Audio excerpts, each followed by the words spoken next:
নমস্কার বন্ধুরা, নিরামিষের দিনে কাঁচকলা দিয়ে তৈরি করা কোফতার কালিয়া খুবই একটা লোভনীয় রেসিপি। অনেকেই বাড়িতে বানিয়ে থাকেন।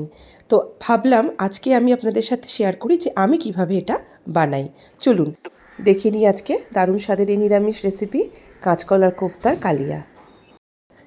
তার জন্য এখানে নিয়েছি আমি 3খানা কাঁচকলা।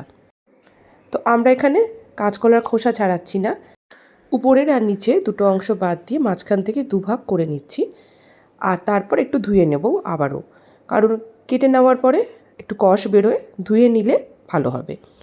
এবার সরাসরি প্রেসার কুকারের মধ্যে এগুলোকে ঢেলে তার মধ্যে জল দিলাম পরিমাণ মতো, সামান্য একটু হলুদের গুঁড়ো, সামান্য একটু লবণ দিয়ে একখানা সিটি দিয়ে দেবো। একখানা হুইসেল দেওয়ার পরেই আমাদের কিন্তু কাঁচকলা খুব সুন্দরভাবে সিদ্ধ হয়ে যাবে। এবার দেখুন খুব সহজেই কিন্তু আমরা খোসাটাকে বার করে নিয়ে আসতে পারবো। আর কাঁচকলার যেই খোসা, এটা দিয়েও দারুণ রেসিপি হয়, তাই এটাকে আমি ফেলছি না, এটাকে আমি সাইডে সরিয়ে রাখছি। এখন এই সিদ্ধ করে রাখা কাঁচকলাগুলোকে আগে ভালো করে মেখে নেব। এমনভাবে মাখবো যাতে এর মধ্যে কোনো গুটলি না থাকে, একদম মসৃণ করে খুব ভালো করে মেখে নিচ্ছি।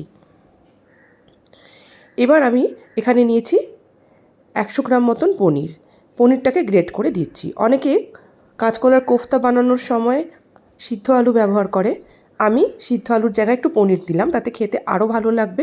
এটা আমার সংযোজন, আপনারা চাইলে আলু সিদ্ধ দিয়েও এটা করতে পারেন। পনিরটা দেওয়ার পরে 1 ইঞ্চি মতন আদাকে একটু গ্রেট করে দিলাম। তারপরে কিছু মশলা দিচ্ছি এখানে, জিরে গুঁড়ো, ধনে গুঁড়ো, কাশ্মীরি লাল লঙ্কার গুঁড়ো, একটু গরম মশলার গুঁড়ো, সামান্য একটু হলুদের গুঁড়ো, স্বাদ মতন একটু লবণ, আর সবশেষে বাইন্ডিংয়ের জন্য 3 টেবিল চামচ বেসন, আর একদম শেষে দেব 1 চামচ ঘি। এবার এই সব কিছু ভালো করে মেখে নেব। খুব ভালো করে মাখবেন যাতে কোনো রকমের গুটলি না থাকে, একদম মসৃণ করে মেখে নেবেন। মাখার পরে এবারে আমরা এটাকে ছোট ছোট করে কোফতার আকারে গড়ে নেব। তো শেপটা আপনারা যে কোনো খুশি রাখতে পারেন, গোল, লম্বা, বা আমার মতন এরকম একটু চ্যাপ্টা চ্যাপ্টা, যেমনভাবে আলুর টিকিয়া বানায় ওরকম। তো এইভাবে কোফতাগুলোকে তৈরি করে নিলাম। এখন সাদা তেল গরম করে ভেজে নিতে হবে। তো প্রথমে একটা কাঁচকলার কোফতা ছেড়ে দেখলাম, যদি ভালোভাবেই এটা ভেজে উঠে বেরিয়ে আসে, না লেগে যায়, তার মানে তেল ভালো গরম হয়েছে। তখন বাকি কোফতাগুলো একে একে ভেজে নেব। তো একটু লাল করে আমরা ভেজে নিচ্ছি, উপর থেকে খুব সুন্দর একটা গোল্ডেন কালার এসছে। দেখুন আমার সমস্ত কাঁচকলার কোফতা তৈরি হয়ে গেছে। গরম গরম এই কোফতা খেতেও কিন্তু ভীষণ ভালো লাগে। তো এবার আমরা সেই একই তেলের মধ্যে কিছু গোটা গরম মশলা ছেড়ে দিচ্ছি। এখানে এলাচ, লবঙ্গ আর দারচিনি নিয়েছি, সামান্য একটু জিরে দিলাম, আর তারপর দিলাম একটা তেজপাতা। ফোড়ন হিসেবে এই কটাই জিনিস ব্যবহার করছি। তারপর ডুমো করে কেটে রাখা আলু ছেড়ে দিলাম। আলুটাকে একটু ভেজে নেব।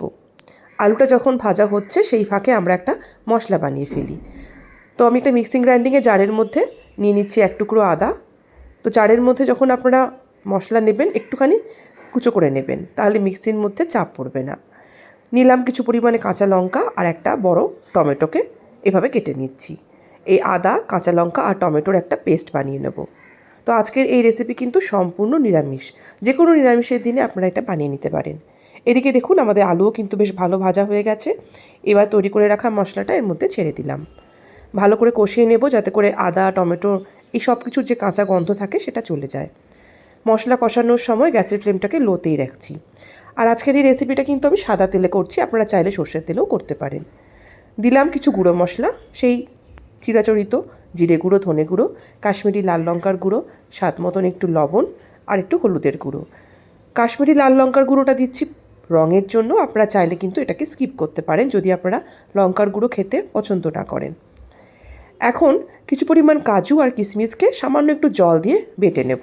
নিরামিষের রান্নায় স্পেশালি এই ধরনের কোফতাতে এই কাজু কিশমিশের যে পেস্ট, এটা দিলে কিন্তু ভীষণ একটা আলাদা মাত্রায় আসে এই তরকারির। তো যেহেতু কাজু দিয়েছি তাই জন্য তলায় লেগে যেতে পারে, তাই জন্য একটু ঘন ঘন নাড়াচাড়া করবেন, আর সামান্য দরকার হলে একটু জলও দেবেন। মশলা যখন খুব ভালো করে কষানো হয়ে যাবে তখন আমরা এর মধ্যে জল ঢেলে দেবো, যাতে করে এটা ভালোভাবে ফুটে ওঠে, আলু খুব ভালো করে সিদ্ধ হয়ে যায়। তো আমি যে বাটিতে মশলাটা বানিয়েছিলাম সেই পাত্রটাকে একটু জল দিয়ে ধুয়ে আমরা সেই জলটাই দিয়ে দিলাম। তো পরিমাণ মতন জল দিয়ে কিছুক্ষণ ভালো করে ফুটিয়ে নিচ্ছি যাতে আলু ভালো করে সিদ্ধ হয়ে যায়। আলু যখন প্রায় পুরোটাই সিদ্ধ হয়ে যাবে ঠিক সেই সময় আমরা কাঁচকলার তৈরি করে রাখা কোফতাগুলো ছেড়ে দেবো। কাঁচকলার কোফতা দেওয়ার পরে কিন্তু বেশিক্ষণ ধরে আর ফোটাবো না, কারণ অলরেডি এগুলো ভাজা হয়ে আছে। তো 2 থেকে 3 মিনিট একটু ভালো করে ফুটিয়ে নেব, যাতে কোফতার মধ্যেও সুন্দরভাবে জুসটা প্রবেশ করে। কোফতাগুলোকে ঝোলের মধ্যে ফুটিয়ে নিলাম, কিন্তু এতটুকু কিন্তু এটা ভেঙে যাবে না, নষ্ট হবে না, অথচ নরম হবে। যখন কোফতা বানাবেন তখন একটু কড়া করে ভেজে নিলে কিন্তু কোফতাগুলো খুব সুন্দর থাকে। একদম শেষে দেখতে পেলেন দিলাম কিছু পরিমাণ চিনি, 3 থেকে 4টে কাঁচা লঙ্কা চিড়ে দিলাম কিছু পরিমাণে গরম মশলার গুঁড়ো, আর তারপর সবশেষে ঘি। চিনিটা অপশনাল, যদি চান অবশ্যই স্কিপ করতে পারবেন, তবে নিরামিষের রেসিপিতে একটু মিষ্টি হলে খেতে ভালো লাগে। ব্যাস, আমাদের কাঁচকলার কোফতার কারি কিন্তু একেবারে তৈরি হয়ে গেছে। আমি বাড়িতে কিভাবে এই কাঁচকলার কোফতা কালিয়া বানাই সেটাই আপনাদের সাথে শেয়ার করলাম।